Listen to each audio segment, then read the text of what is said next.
Welcome to another episode of Fired Up. I am Chuck Parker.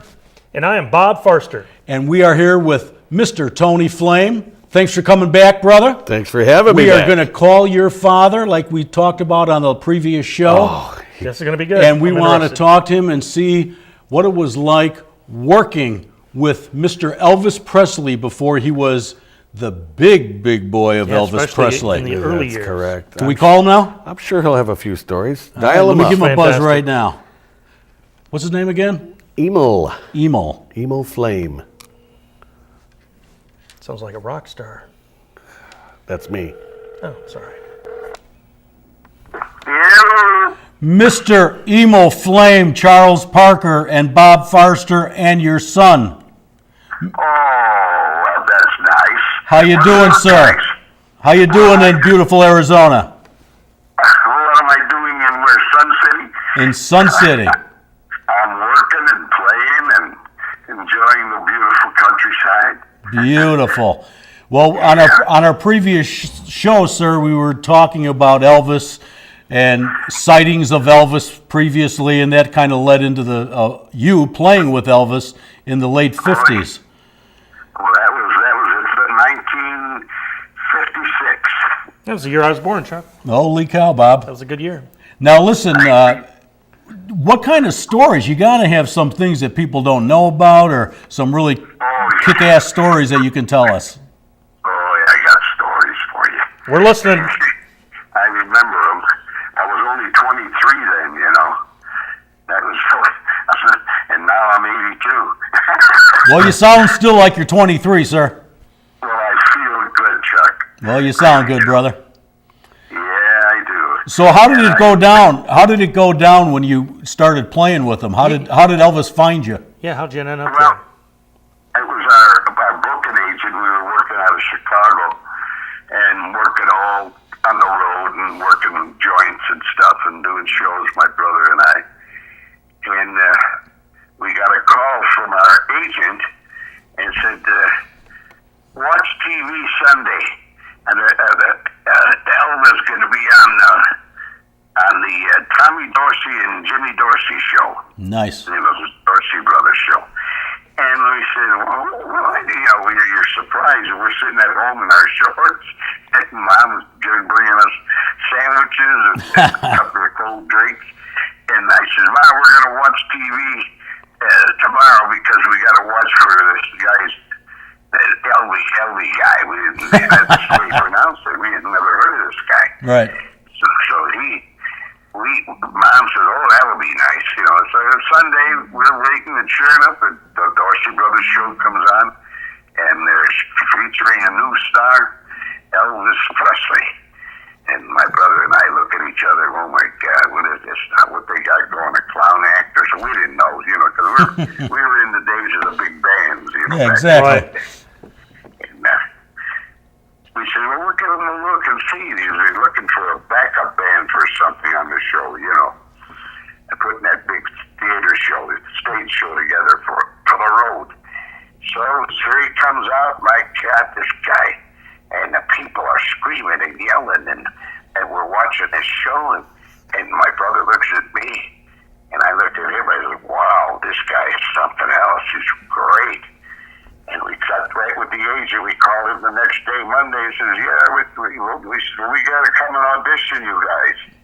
I said, that's okay. We're at Dad's house. We come in the garage. We had a little studio built up there, and we got the guys, 6 guys we had. There were 6 of us in the band. What were you all playing? What kind of instruments? School buddies mostly.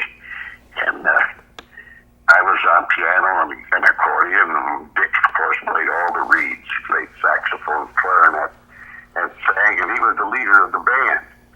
And the 2 trumpets and 2 saxes, drums, and piano. That was the band. And we were in that garage.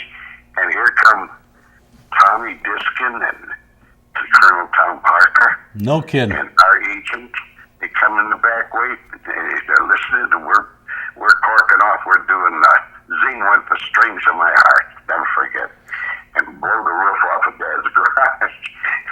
So listen, wait a minute. I don't want to interrupt you, but Colonel Parker came to your garage for the audition? Yes, he did. Wow, that's pretty Now cool. that there is cool. Yeah. See, you're glazing over a really cool part there. That's neat. That Colonel Parker's coming to your garage to look for the band for Elvis. That's right. That's the truth. That's the gospel truth. No, that's cool. And then they said, okay, we told our agent, these guys will be good. We all read music, though. See, that's the thing. Yeah, that's it. Yeah, that's the key. Because they had vaudeville acts on the show. Yeah. And we had their charts, and we could read them. We would rehearse them, of course. And ended up, we're traveling, the 6 guys in one car with all the instruments, all the drums, and all the bed, all the equipment, suitcases. We had the car loaded. It was a 98 Oldsmobile. Where were you heading? Yeah, where were you heading? What On the road. was it your first gig with him or what? What's that? Was it the first time you played with him or when did you first meet him?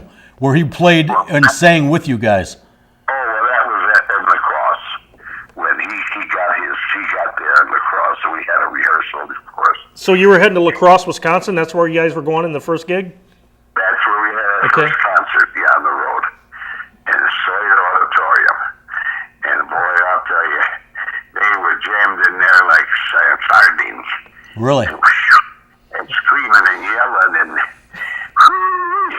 we stayed at the hotel in town. Of course, we all got rooms, and we were unpacking the car, and I had my patent leather shoes out on the street. I had them to take into the hotel, and I looked, and this little girl come by and ran and grabbed those shoes and was running and screaming. Elvis, his shoes, Elvis, his shoes. I said, lady, those are my shoes.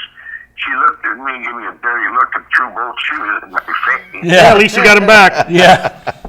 Yeah, those weren't Elvis's shoes. She thought they were Elvis. There you go. Now, when you first heard Elvis's music, because you were a big band, you never heard anybody like Elvis, right? No, never. So what did you think? The rhythm and blues. Yeah. Because before all that, I was with Buddy Morrow. Oh, okay. Buddy Morrow's rhythm and blues band, the big orchestra. They did Night Train. Remember Night Train and all those great tunes? Rhythm and blues. Okay. When you were with the, excuse me, I got a question for you, Emo. When you were with the big bands, did you travel to a lot of small towns? Like, I'm from by Galena, Illinois, and I know they used to have on the west side. I worked it with Buddy. I worked it with other bands too. You saw like Galena? Yeah. Oh, sure.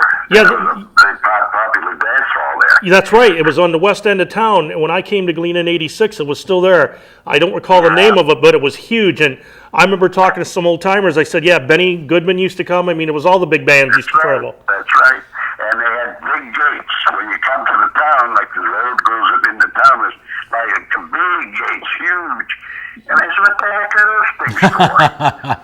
And they said, well, the river's right over here. When it floods, they close those gates and they keep the water back. There you go. Yeah. It's for the floods. Yeah, that was built during the 1940s. The Corps Army Engineers did. I used to have a upscale inn in the town of Galena, and it's. Used to have people come to Chicago into the hotel, and they'd always go, "What are the gates for?" And I used to kind of look sideways at them, and I tell them, I go, "You don't want to talk about it. Just be into your rooms by 10 o'clock." Then you're going to be locked in. That's correct. Hotel Yeah. California. Because they do. They look like doors to hold King Kong out or something, Yeah, it was great. But that's interesting that you played in Galena, too, because I just had a gut feeling when you started saying you did the big bands. I bet you were at that place. I worked there with several different bands. Then we had a big band we worked there too, of course, after Elvis. But Galena was a famous ballroom there. I can't remember what the name was. I can't recall it this time either. Now, did a little town of Dixon, Illinois ever have anything?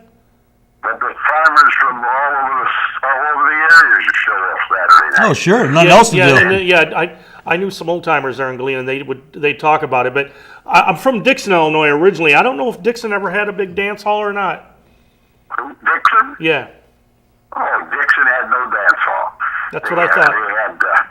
But Dixon was on the Rock River, wasn't it? Yes, it was. Yes. It was Ronald Reagan grew up there. Yeah. Who? Ronald Reagan. Ronald Reagan. He was a president. Oh, Ronald Reagan. Yeah, so sure. So let's. My brother and I worked at the good restaurant in town there. So. I wound up after my brother was killed Uh, in an auto accident.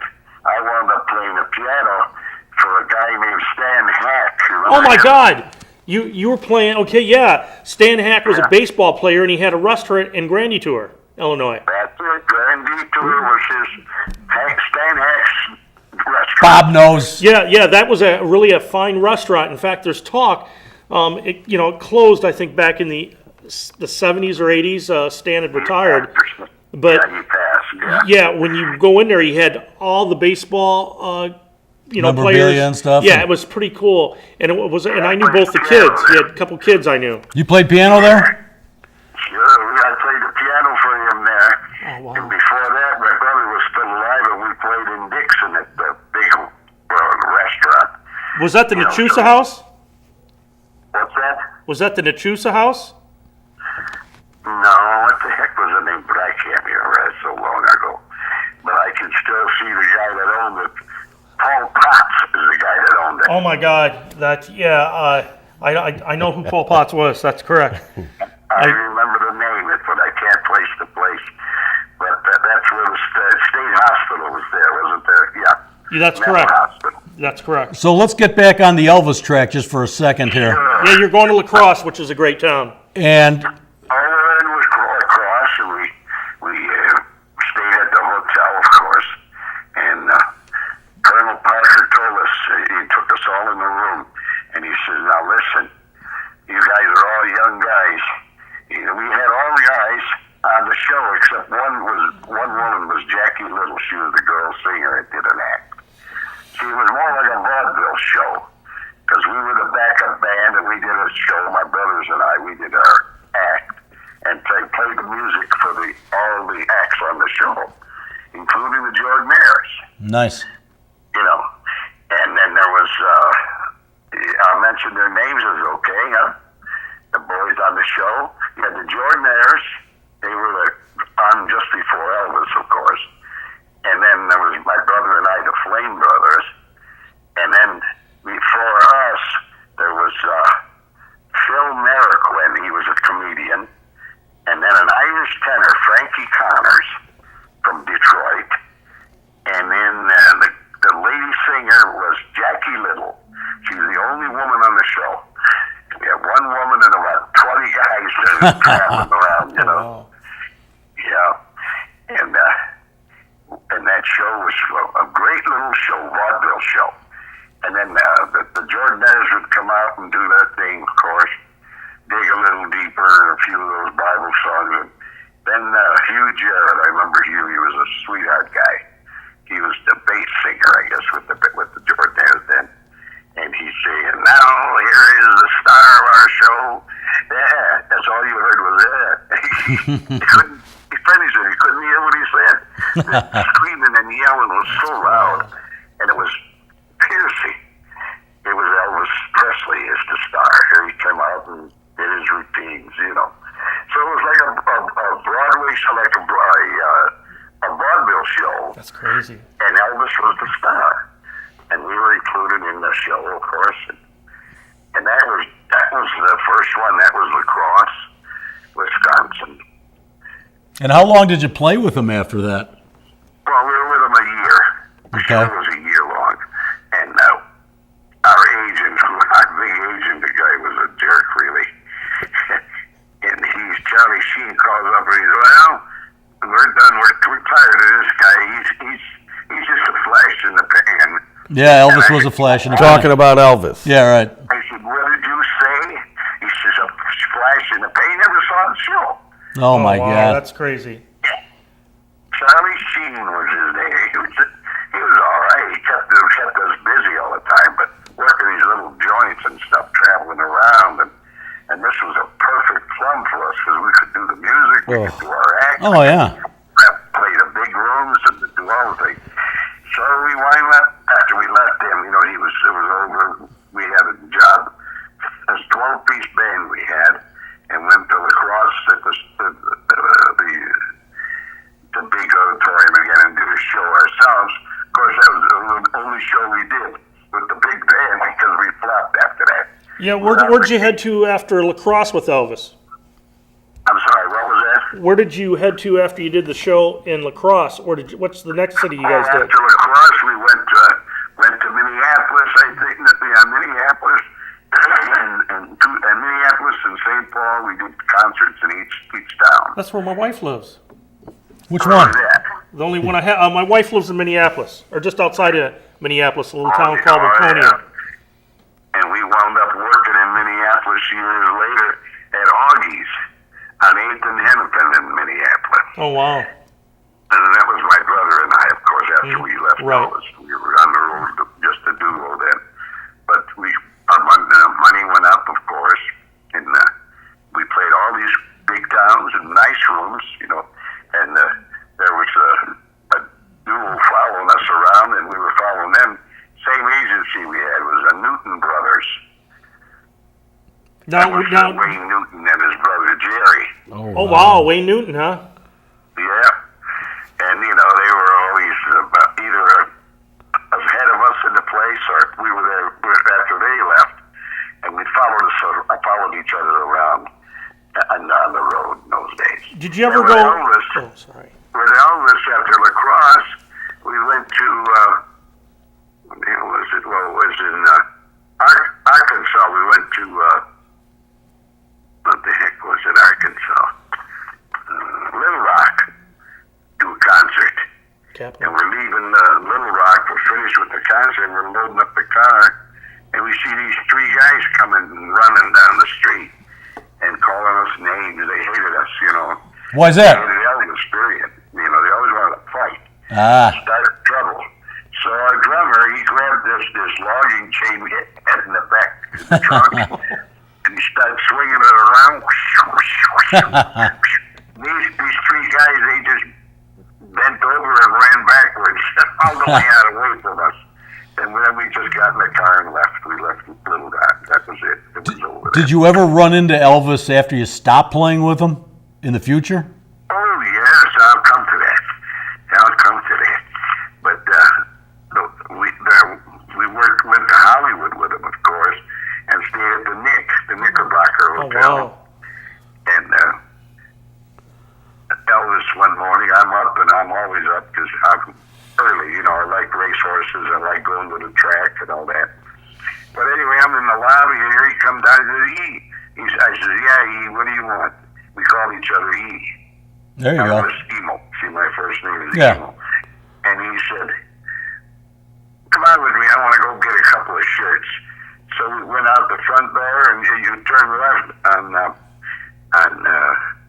Vine Street, right on the corner of Hollywood and Vine, next door to the hotel. I know where that's at. There's a nice men's shirt store.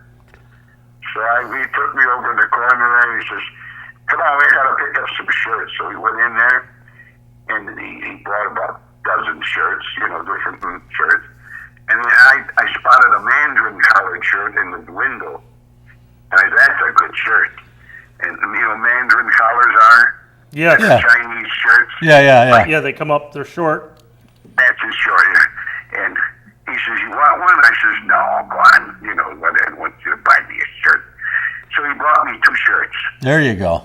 Yeah, he bought me 2 shirts. And the years went by, and I was back in Chicago and washing my car. And No. that old shirt I had. Did you use it? It was a rag, Oh. And I'm wiping my car down, and my little cousin, she comes, she says, what is that shirt that's so pretty? I said, oh, that's the shirt Elvis bought me. Yeah. You used it to wash your car. Oh, my God, oh, my God. Oh, Oh my right. God, yeah, it'd be cool if you still had her. But that was the shirt story, Now, when you were walking around with him in that town, Oh, yeah. did people know who he was? Some did, but, we moved fast. Yeah. New And, star we yet. never stopped really to visit with a lot of people. But it was funny because in Hollywood, we worked at the big auditorium, did our show, and then we worked out at Hollywood. We worked it as a home base then on the West Coast. Yeah. Went down from Tucson, Arizona, over to Hollywood, and then worked San Diego, the Navy bass and all that, all up and down the coast. And I was in Hollywood. I was taking the stands and getting them out of setting up the bandstand, and I look and there's this gorgeous girl. God, she was beautiful.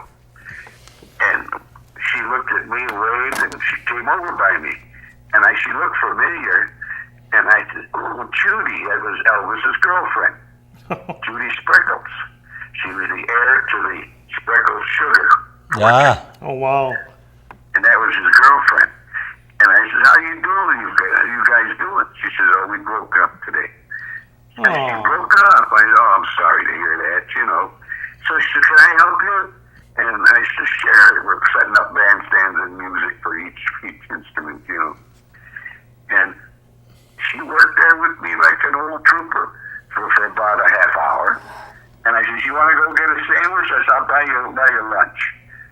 So I bought her some lunch, and she told me that she broke up with Elvis, and they kind of nice. They broke up friends, you know, no bitter stuff. Right. And I said, gee, that's nice. I got Elvis's girlfriend eating lunch with me, and she just helped me set the stage. There you go. Now, you didn't do anything else with Elvis's girlfriend now, did you, Emil?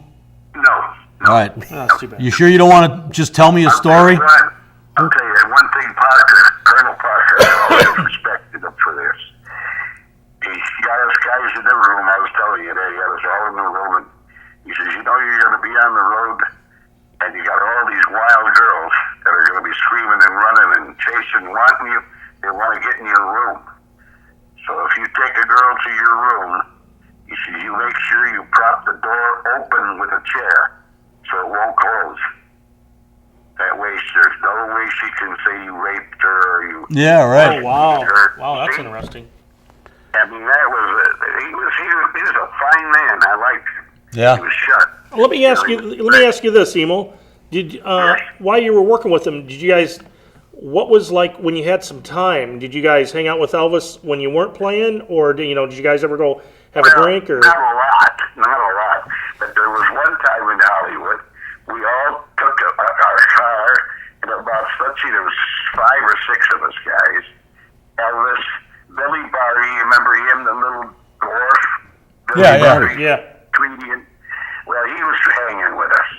And we said, you want to go to this new place just opened, Disneyland, it's called, Oh Disneyland. wow, it just opened. Wow. So we all got in the car, we drove up to Disneyland. And there's a crowd line, so we got there early. So we're the first ones in line. And Wow. I got Billy Barty in my arms, and he's sucking on a cigar, and he's got a and he's got a baby bonnet on. So we got up to pay our way to go in, and the woman behind the thing was laughing so hard. She says, you guys go in, get in. Oh, Go wow. in. It didn't cost us a nickel. We were at Disneyland. Holy cow! Wow. That's in '56. 1956, right. What month was that? What's that? What month was that? Just out of curiosity. I don't remember. Oh, okay. It was in the summer sometime, I guess. I can't remember the exact dates on that. But we were in Disneyland. Billy Barty got us in. There you go. He was going, Dee Mama, no, and all that, Go in. I can picture it. Yeah. But that's one interesting thing that happened. Yeah, that's cool. I'm trying to think of some of these things. Hey, did you ever hear of a guy or a big band, Lou Breeze? Oh, yes, Lou Breeze. I was in Chicago. He was a big band leader in Chicago. Yeah, my aunt worked strictly for him, Yeah, and I think she dated him. probably. He was an agent, too. He booked a lot of talent. Well, my aunt was a good-looking girl. My aunt was a good-looking lady, and right before she passed away, she gave me all this Lou Breeze stuff. Oh wow! Because she had everything. She worked for him for years, and I think that because she never got married, I think she just had that little fling with him for like years and years. Well, that's going to happen. Could have been a side action. And sometimes you're better off that way. Yeah, well, That's my Lou Breeze story. I don't have an Elvis story, but I got a Lou Breeze story. Sorry. I can't top you, Abel. There's my Lou Breeze story. I figured you knew who he was. Better than no story at all, Chuck. I know. Lou That's Breeze, oh yes, he had the band. Where was he at? Lou Breeze and his organ at the Sherman? I don't know. I don't remember that. Hey, Emo, let me ask Chuck here. What was the name of that bar? Was it J. Paul or J. Paris? What was that bar? Paul. Chez Paris. Shea Paris. Did you ever play there? At the show, yeah, my brothers and I did. Because did you ever hear of a guy by the name of Harold Rubin? His uncle owned it. Shea Paris. Shea Paris, who owned it? I don't remember the owners now. You're not thinking of Shea Paul. After my brother got killed, and I did single piano work at the Fritzel's restaurant, think so, Stayton he Lake. said. I was there for 12 years. Then they opened the place. The Greeks opened the joint out in Schaumburg called the Lancer Steakhouse. Ah, Is this? I wonder if that's still there. I don't No, know. it's gone. I don't think Is it it is. gone? And they tore the whole thing Well, down. we got a couple more minutes left before the show is over, Emil. So why don't you knock it out of the park with a kick-ass story that you can tell us? Colonel Parker, I think, he was the best for Elvis, and he was the best for our team, our guys, because we had straight guys. Yeah. We were all straight.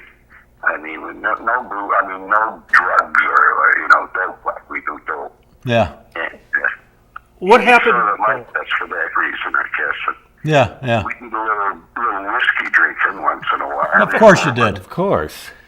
What happened then? Hey, Emo, what happened then? How you guys departed from Elvis? Well, when we got the message from the agent, he had us booked on the road, and we had to go because we had a contract with him. Ah. I'd like to thank Emil Flame for joining us today and calling in from beautiful Arizona. I'd like to thank Mr. Tony Flame for introducing me to your father. It was an honor speaking with him. And my co-host, Mr. Robert Farster from Galena. Thank you. Thanks for watching, and stay tuned for the next show, which is going to be bigger and better. All fired up. All fired up, my brother.